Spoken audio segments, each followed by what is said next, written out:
श्री स्वामी समर्थ प्रेक्षकांनो, आनंदी मालिकेच्या आजच्या भागामध्ये खूप सुंदर असं आपल्याला वळण येताना दिसणार आहे. बरं का, युगंधरला खूप मोठा पुरस्कार इकडे जाहीर झाला आहे, पण तो पुरस्कार युगंधरने नाकारला आहे.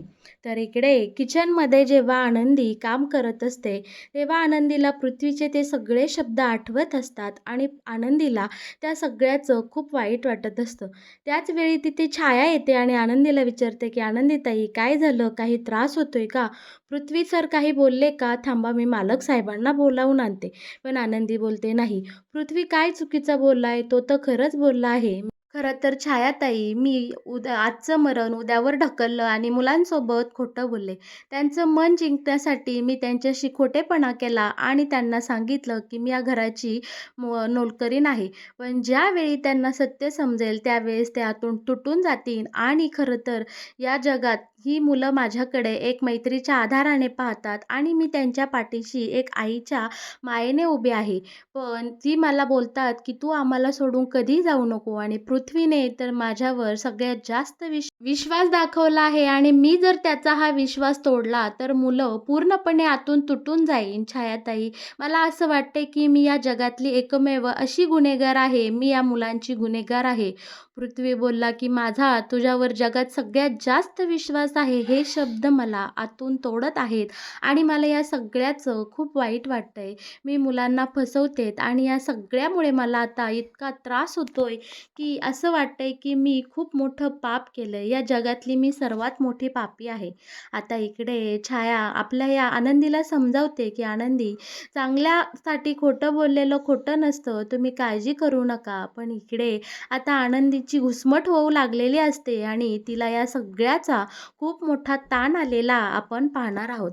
दुसरीकडे मात्र आपल्या युगंधरला छानपैकी एक मोठा पुरस्कार जाहीर झालेला असतो आणि तो पुरस्कार जाहीर झाल्यामुळे इकडे शिल्पाला खूप आनंद झालेला असतो आणि घाईघाईने शिल्पा आता त्या पुरस्काराचं जे काही इन्व्हिटेशन पत्रिका आहे ती घेऊन इकडे आता युगंधरच्या खोलीमध्ये आलेली असते आणि युगंधरला सांगत असते की युगंधर, आज मी खूप खुश आहे. अरे, आपल्या घरामध्ये फक्त सुखाचे आणि सुखाचे वारे वाहू लागले आहे. काल आपल्या पृथ्वीचा एवढा मोठा इव्हेंट सक्सेसफुल झाला आणि आता ही इतकी गोड आनंदाची बातमी, तुला इंटरनॅशनल पुरस्कार जाहीर झाला, हे मला खूप छान वाटतंय. आता यामुळे आपल्या कंपनीचा नावलौकिक आणि तुझं स्वप्न खूप मोठं होईल. मला तू घेतलेली ही भरारीचा खूप अभिमान आहे. इकडे शिल्पा आपल्या मालक साहेबांचं खूप मनापासून अगदी जीवाच्या कंताने सुंदर असं कौतुक करत असते. पण इकडे मालक साहेब मात्र एकदम शांत असतात. आता शिल्पा एकदा भावाकडे नजर टाकते आणि तिला प्रश्न पडतो की इतकी मोठी आनंदाची बातमी आहे पण युगंधर असा शांत का?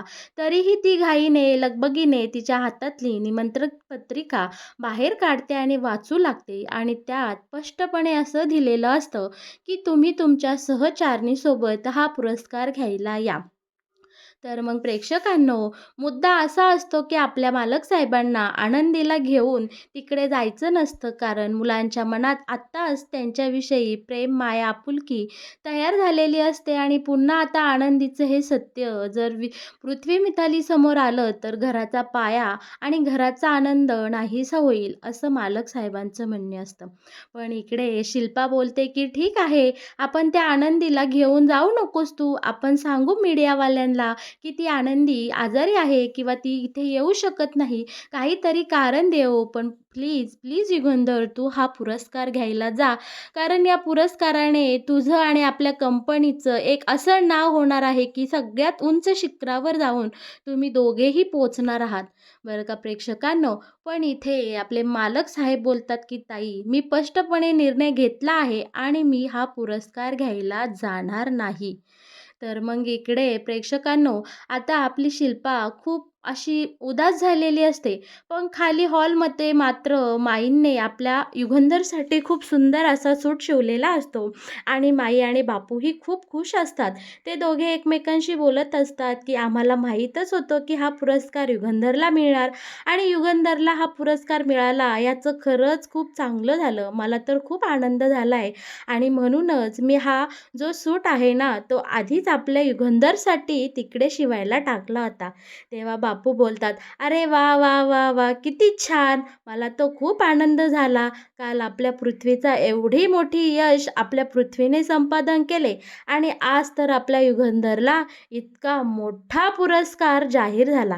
त्यामुळे मला तर खूप आनंद झाला." इकडे माई आणि आपल्या बापूच्या चेहऱ्यावरचा आनंद अगदी ओसांडून वाहत होता आणि आनंदीही तिथे देव्हाऱ्यापाशी उभी राहून छानपैकी या दोघांचं बोलणं ऐकून आपल्या मालक साहेबांसाठी खूप म्हणजे खूप खुश होत असते, बरं का. पण आता तिथे शिल्पा येते आणि आता माई शिल्पाला म्हणतात, "हे बघ शिल्पा, मी युगंधरसाठी आधीच सूट शिवायला टाकला होता. काय सुंदर दिसेल ना युगंधर या सुटामध्ये." तेव्हा आता शिल्पा बोलते, की "माई, युगंधरने त्या पुरस्काराला जाण्यासाठी नकार दिला आहे. तो तिकडे जाणार नाही." आता मात्र इथे माईच्या चेहऱ्यावरचे रंग उडतात. माई बोलते, की "असं का? का बरं युगंधर जायला नकार देतोय?" तेव्हा आता इकडे शिल्पा बोलते, की "माई, त्याचं म्हणणे आहे तिथं त्याला त्याच्या सहचारणीसोबत, बायकोसोबत बोलावलं आहे आणि त्यामुळे युगंधरने तिथं जायला नकार दिला आहे." बरं का. आता शिल्पा बोलते, "कारण काही असो, पण मला हे सगळं सत्य माहिती आहे." आणि रागारागाने शिल्पा आनंदीजवळ जाते आणि तिला खूप बडबड करते. बोलते, "पाहिलंस, तू किती अवलक्षणी आहेस आमच्या घरासाठी. तुझ्यामुळे आणि फक्त तुझ्यामुळे माझ्या भावाने इतक्या मोठ्या इंटरनॅशनल पुरस्कारासाठी जाण्याला नकार दिला आहे. याला कारणीभूत तूच आहे. माझ्या युगंधरच्या आयुष्यात इतका मोठा आनंद आला. हा पुरस्कार घेण्यासाठी लोकं जीवाचं रान करतात, त्यांचे अख्खे आयुष्य खर्च करतात आणि माझ्या भावाच्या नशिबी हे इतकं सुंदर सुख आलंय, पण फक्त तू त्याच्या आयुष्यात आहे ना, म्हणून ते हे सुख अनुभवू शकत नाही." इकडे शिल्पाने आपल्या आनंदीला खूप बडबड केलेली असते. आनंदीलाही या सगळ्याचं खूप वाईट वाटत असतं. अगदी तिच्या हातातली देव बाप्पाची जे पूजेची तामण असतं, ते सुद्धा खाली पडलेलं असतं. दुसरीकडे आबांच्या घरी इकडे ही अर्चना छानपैकी आपल्या पेपरमध्ये जी काही न्यूज छापून आली ती एकदम अशी छान वाचत असते, बोलत असते, की हा जो इव्हेंट जो काही छानपैकी पार पडला त्याचं सगळं श्रेय आनंदीला दिलं जातं. कारण आनंदीने तिच्या जीवाच्या पर्वा न करता ते झुंबर धरून ठेवलं आणि त्यामुळे माझा हा इव्हेंट अगदी छान सक्सेसफुली झाला आहे. आता इकडे यांच्या लाडक्या बहिणीला सगळं क्रेडिट पृथ्वीने दिले. त्यामुळे इकडे आर्ची तर खूप खुश असते. बोलते की माझी बहीण आता सेलिब्रिटी झाली आहे आणि गावामध्ये माझं आता वजन वाढलं आहे. पण इकडे मात्र आपल्या आरती बोलत असते की त्या खडूसनी मला थोडंसुद्धा क्रेडिट दिलं नाही. मी माझ्या रात्रीचा दिवस केला. हाताचं पार डिझाईन काढेस्तोवर किती मला त्रास झाला. पण या पृथ्वीने मला काही क्रेडिट दिलं नाही. माझं साधं नावही त्या कार्यक्रमात घेतलं नाही. इकडे आता आरती त्या पृथ्वीला नावं ठेवत असते. पण त्याच वेळी तिथे नेमके शिर्के येतात आणि शिर्के बोलतात, "असं कसं तुला क्रेडिट दिलं नाही?" आणि बोलतात की आरती आता घाबरते आणि बोलते की "शिर्के तुम्ही इथे?" आणि जाऊन आता सरांसमोर जाऊन उभी राहते. तेव्हा शिर्के बोलतात, "अगं तुझं नाव नाही घेतलं, तुला क्रेडिट नाही गेलं, पण एका माणसाच्या कामाची पावती त्याला नक्की मिळाली आहे." तेव्हा आरती बोलते की "म्हणजे तुम्हाला नक्की काय म्हणायचंय?" आणि हातात असलेली स्कूटरची चावी आता शिर्के आरतीला दाखवतात आणि आरती खूप खुश झालेली असते. शिर्के म्हणतात की "अगं आरती, तुझ्या कामाची दखल म्हणून पृथ्वीने तुला एक स्कूटर भेट दिली आहे." हे ऐकताच इकडे आता आर्चीच्या चेहऱ्यावरचे अगदी रंग उडालेले असतात आणि तिला खूप मनापासून इकडे आनंद झालेला असतो. आता घाईघाईने आर्ची आणि आरती दोघीही बाहेर जातात आणि ती स्कूटर पाहतात. बरं का, स्कूटर पाहिल्यानंतर मात्र इकडे आता आर्ची लगेच आरतीची खेचू लागलेली असते. आता इकडे शिर्के साहेबांना बोलत असते की "शिर्के सर, कोणीतरी पृथ्वी सरांना खूप नावं ठेवत होतं. अगदी म्हणजे अगदी त्यांच्या नाकावाला मला किती राग आला होता एका मुलीचा. मग आता काय, एक मुलगी स्कूटर गिफ्ट मिळाली म्हणल्यावर पृथ्वी सरांना थँक बोलेल का? बरं का, आता इकडे आरतीला तिची चूक अगदी कळून चुकलेली असते आणि आता आरती मनातल्या मनात लाजते आणि ठरवते की आता बाकी ह्या पृथ्वीला, ह्या खडूस कांद्याला सॉरी बोललं पाहिजे. आणि बरं का मग दुसरीकडे मात्र इकडे आनंदी मालक साहेबांसोबत घडल्या प्रकाराविषयी बोलायला आलेली असते. आनंदी मालक साहेबांना म्हणते की मालक साहेब, मला तुमच्यासोबत महत्त्वाचं काही बोलायचं आहे. तेव्हा मालक साहेब बोलतात, आनंदी, जे काही बोलायचं आहे ते लवकरात लवकर बोलून मोकळी हो, कारण मला फॅक्टरीमध्ये जायचं आहे आणि तिकडे खूप कामं माझी पेंडिंग आहेत. तेव्हा आता आनंदी बोलू लागते की मालक साहेब, तुम्ही एवढ्या मोठ्या फंक्शनला जाण्यासाठी नकार का दिला हो? तुम्ही का तिकडे जाणार नाही? आता इकडे युगंधर जरा शांत होतो आणि आनंदीला बोलतो, हे बघ आनंदी, मी तुला आधीही सांगितलं आहे की एवढ्या मोठ्या विषयावर मला पुन्हा कधीही बोलायचं नाही. त्यामुळे तूही या विषयावर बोलायला माझ्यासोबत वारंवार येऊ नको. बरं का, आता इकडे आनंदी बोलते की मालक साहेब, किती दिवस तुम्ही या विषयाची टाळाटाळ करणार आहात? कधीतरी या विषयावर बोललंच पाहिजे ना. आपण जर या विषयावर काही बोललोच नाही तर आपल्याला आपल्या प्रश्नांची उत्तरं कशी मिळतील आणि याचा काहीतरी सुवर्णमध्य असेलच ना. आता आनंदी बोलू लागते की मालक साहेब, तुम्ही माझ्यामुळे त्या अवॉर्ड फंक्शनला जाण्यास नकार देत आहात का? मी तुमच्या आयुष्यात आहे म्हणूनच तुम्हाला एवढा मोठा पुरस्कार घेता येत नाही, बरोबर ना? आता इकडे युगंधर आनंदीला सांगतो, हे बघ आनंदी, उगाच काहीतरी गैरसमज करून घेऊ नको.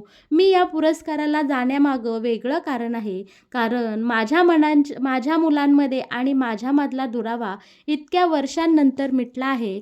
आता कुठे त्यांच्या मनामध्ये माझ्याविषयी बापाची माया तयार झाली आहे.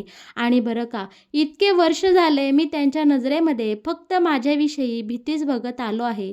आता कुठं ते मला मायेने पाहतात, मायेने माझ्यासोबत संवाद करायला येत आहे.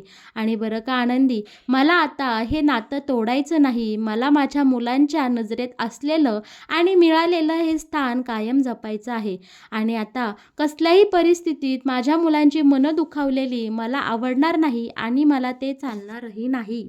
आणि त्या अवॉर्ड फंक्शनचं काय घेऊन बसली गं? तो एक फक्त काचेचा तुकडा असणार आहे. मी तिकडं जर नाही गेलो ना, तरीसुद्धा कुरिअरनी तो मला आपल्या घरापर्यंत पोहोचणार आहे आणि इथे येऊन मिळणारच आहे. आणि हो, त्यामुळे माझ्या कर्तृत्वावर काहीही परिणाम होणार नाही. मला माझं कर्तृत्व सिद्ध करण्यासाठी कुठल्याही काचेच्या तुकड्याच्या अवॉर्डची अजिबात गरज नाही. मी माझं काम नेहमीच प्रामाणिकपणे करत आलो आहे आणि असंच करत राहणार आहे.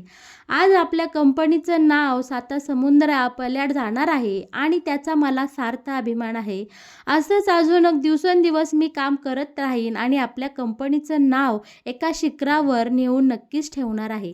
आणि आता या क्षणी मला माझ्या मुलांच्या मनातलं अजिबात दुःखाचं कारण व्हायचं नाही. खूप दिवसानंतर या निंबाळकर वाड्यामध्ये आनंदाचे वारे वाहू लागले आहे. या निंबाळकर वाड्याला आत्ता कुठं घरपण आलेलं आहे आणि या घरपण आलेल्या घरामध्ये आता मला कसल्याही प्रकारचं दुःख आलेलं आवडणार नाही.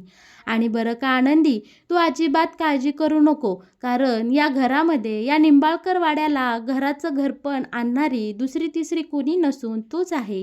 तुझ्यामुळेच आपल्या या घराला इतकं छान घराचं स्वरूप तयार झालं आहे. आणि आनंदी, मला त्या अवॉर्ड फंक्शनची अजिबात हौस नाही गं. त्यामुळे तू स्वतःला दोष घेऊ नको. हा मी वैयक्तिक निर्णय माझ्या मुलांसाठी घेतला आहे. माझ्या मुलांच्या आनंदापुढे मला कुठलाही पुरस्कार इतका महत्त्वाचा नाही. बरं का, आता इकडे आपल्या आनंदीचं आणि युगंधरचं बोलणं चोरून हा विद्याधर ऐकत असतो आणि विद्याधर मनाशी खूप खुश होतो आणि बोलतो की आता कुठे मला या युगंधरची दुखणी नस माझ्या हाती लागलेली आहे आणि या युगंधरची जी काही कमजोरी आहे ती मला कळली आणि या सगळ्याचा मी कशा प्रकारे बरोबर फायदा करून घेतो आता तुम्ही सगळी बघसाणच. बरं का प्रेक्षकांनो, आता इकडे या कारस्थानी विद्याधरच्या डोक्यामध्ये एक नवीन आयडिया शिजू लागलेली असते. दुसरीकडे आपली आरती पृथ्वीला थँक्यू बोलण्यासाठी इकडे ऑफिसला आलेली असते आणि आरती परवानगी न घेता पृथ्वीच्या केबिनमध्ये सरळ जाते. तर लगेच इकडे पृथ्वी बोलतो की तुला काही मॅनर्स आहे का नाही, काही इथिक्स आहे का नाही, अगं शिस्त वगैरे लावून घे स्वतःला. आपल्या सरांच्या केबिनमध्ये जाण्याआधी आधी नॉक करायचं असतं आणि त्याच्यानंतर जायचं असतं. बरं का, आता इकडे आरती पृथ्वीला काहीही बोलत नाही, सरळ पाठीमागे जाते आणि पुन्हा एकदा मे आय कम इन, येऊ का सर, असा प्रश्न विचारते. बरं का, आता पृथ्वी मात्र इकडे आरतीची चांगलीच फिरकी घेत असतो. पृथ्वी आरतीला बोलतो की कोण आहे. तेव्हा लगेच इकडे आरती बोलते, सर मी आले आहे. तेव्हा पृथ्वी बोलतो, काही महत्त्वाचं काम असेल तरच आतमध्ये ये, नाहीतर तू तुझं काम करत बस. बरं का, आता इकडे पृथ्वीची परवानगी घेऊन आपली आरती त्याच्या केबिनमध्ये आलेली असते आणि ती आता इकडे पृथ्वीला थँक्यू बोलत असते की तुम्ही मला स्कूटर गिफ्ट दिली त्याबद्दल मला खूप छान वाटते, मी तुमचे खूप खूप आभारी आहे. आता इकडे लगेच पृथ्वी बोलतो, मला माझे सगळे कामगार वेळेत इकडे कामावर आलेले आवडतात आणि त्यासाठीच मी तुला स्कूटर दिली आहे. मी तुझी काही माहिती काढली तेव्हा मला कळलं की तू सायकलचा वापर करते आणि सायकलवर इकडे ऑफिसला येते आणि त्या सायकलची कधी कधी चेनही बिघडलेली असते. त्यामुळे मी तुला ही स्कूटी गिफ्ट दिली आहे, जेणेकरून तू लवकरात लवकर कामावर रुजू होशील आणि लवकरात लवकर काम करशील. पृथ्वीच्या या रूढ वागण्यामुळे इकडे आरतीला पृथ्वीचा खूप राग आलेला असतो, पण तरीही ती तिचा राग गिळत हसून पृथ्वीला थँक्यू बोलत असते. तेव्हा पृथ्वी बोलतो, या थँक्यूची मला काहीही गरज नाही, पण उद्यापासून मात्र 8 वाजता इथे कामावर रुजू व्हायचं आणि तुझं काम एकदम नेटाने करायचं. कितीही नाकारलं आणि कितीही काही म्हणलं तरी तू माझ्या कंपनीचा एक अविभाज्य भाग आहे.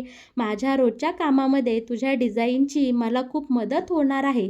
त्यामुळे तू काहीही करून वेळेवर इकडे ऑफिसमध्ये हजर राहायला हवं. पृथ्वीच्या ह्या स्ट्रिक वागण्यामुळे आरतीला पृथ्वीचा आणखीच राग आलेला असतो आणि ती त्याच्याकडे रागारागाने बघत असते.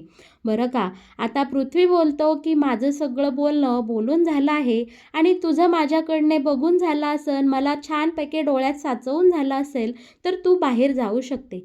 आता इकडे आपल्या आरती पृथ्वीका अजून डोळे वटारून पाहून रागारागाने इकडे केबिनच्या बाहेर निघून जाताना आपल्याला पाहायला मिळणार आहे. आणि आरती बाहेर गेल्यानंतर मात्र पृथ्वी इकडे आरतीच्या या सगळ्या वागण्याला खूप हसत असतो आणि तिची खूप छान मजा घेतली या फिलिंगने त्याला खूप छान वाटत असतं. दुसरीकडे मात्र आनंदीला सगळ्या गोष्टींचं खूप टेन्शन आलेलं असतं. आनंदी किचनमध्ये गेलेली असते आणि विचार करत असते की माझ्यामुळे जर आपले मालक साहेब हा इतका मोठा अवॉर्ड घ्यायला गेले नाही तर माझ्यासारखी दुर्भाग्य मीच, आणि असं काय केलं पाहिजे की मालक साहेब असं ते तिथे जाऊन अवॉर्ड घेतील. आता इथे भरीसभर म्हणून हा विद्याधर आनंदीपाशी आलेला असतो आणि आनंदीला बोलत असतो की तुम्ही माझ्या आयुष्याची राख रांगोळी केली, तुम्ही माझ्या आयुष्यात दिवाळी साजरी केली, पण मी आता मात्र तुमच्या आयुष्यात शिमगा साजरा करणार आहे. आनंदी, तुम्ही हा जो काही प्रताप केला आहे त्याच्यावर मी तुम्हाला बरोबर आता अडकवणार आणि तुमच्या मुलांसमोर तुमचं हे रहस्य बाहेर काढणार आणि या निंबाळकर वाड्यामध्ये पुन्हा एकदा दुःखाची सावली येणार. आनंदीला हा विद्याधर बोलत असतो, अगं किती खोटारडी आहेस ग तू, तुझ्या एवढी अलक्षणी तूच आहे. तुझ्यामुळे तुझ्या नवऱ्याला एवढा मोठा पुरस्कार मिळणार, फक्त तू त्याच्या आयुष्यात आहे म्हणून तो पुरस्कार घेऊ शकत नाही. जेव्हा मुलांना कळेल की तू त्यांची आई आहे त्या दिवशी खरी धमाका होणार आहे या वाड्यात आणि त्या दिवशी खरी गंमत होणार आहे. आणि आनंदी, अगं तुला लाज वाटत नाही का असं या घरामध्ये कोडग्यासारखं राहिला? तुझ्यामुळे तुझ्या नवऱ्याच्या आयुष्यात, तुझ्या मुलांच्या आयुष्यात किती सारं दुःख आणि संघर्ष येतोय आणि तरीसुद्धा तू इथे थुंबासारखी उभी आहेस. आणि इकडे आता हा विद्याधर आनंदीला नको नको ते सगळी बडबड करतो आणि तिथून निघून जातो. आनंदी मात्र इकडे आता पेचात पडलेली असते. तिला या सगळ्याचं खूप टेन्शन आलेलं असतं. ती विचार करते की मला आता यातून काहीतरी सुवर्णमध्य काढलाच पाहिजे आणि मला मालक साहेब तो अवॉर्ड घेताना पाहायचं आहे. त्यामुळे आता काहीही झालं तरी पृथ्वी मिथालीला मी त्यांची आई आहे, मी या घरची नोकर नाही, तर मी या निंबाळकर वाड्याची सून आहे, हे सत्य मी सांगणार म्हणजे सांगणार. तर मग प्रेक्षकांनो, पुढच्या भागामध्ये आपल्याला असं पाहायला मिळणार आहे की आनंदी आपल्या आरतीच्या मदतीने इकडे एक चिठ्ठी लिहून घेते आणि ती चिठ्ठी आपल्या पृथ्वीच्या हाती लागणार आणि पृथ्वी पुढे काय तमाशा करणार हे सगळं आपण उद्याच्या भागात पाहणार आहोतच. बरं का प्रेक्षकांनो, कसं वाटलं तुम्हाला आनंदी या मालिकेचा आजचा भाग? असेच आनंदी या मालिकेचे रोजचे नवनवीन एपिसोड तुम्हाला सगळ्यात आधी पाहायचे असतील तर तुम्ही आपल्या या चॅनलला नक्की सबस्क्राईब करा आणि हो, आपल्या या व्हिडिओला लाईक केल्याशिवाय अजिबात कुठे जाऊ नका. तर मग प्रेक्षकांनो, आपली आनंदी आता काय करेल? पृथ्वीला सगळं समजल्यानंतर आनंदीच्या आयुष्यात सुखाची नांदी येईल का निंबाळकर वाड्यावर खूप मोठा दुःखाचा डोंगर कोसळेल? हे आपण उद्याच्या भागात पाहणारच आहोत. धन्यवाद.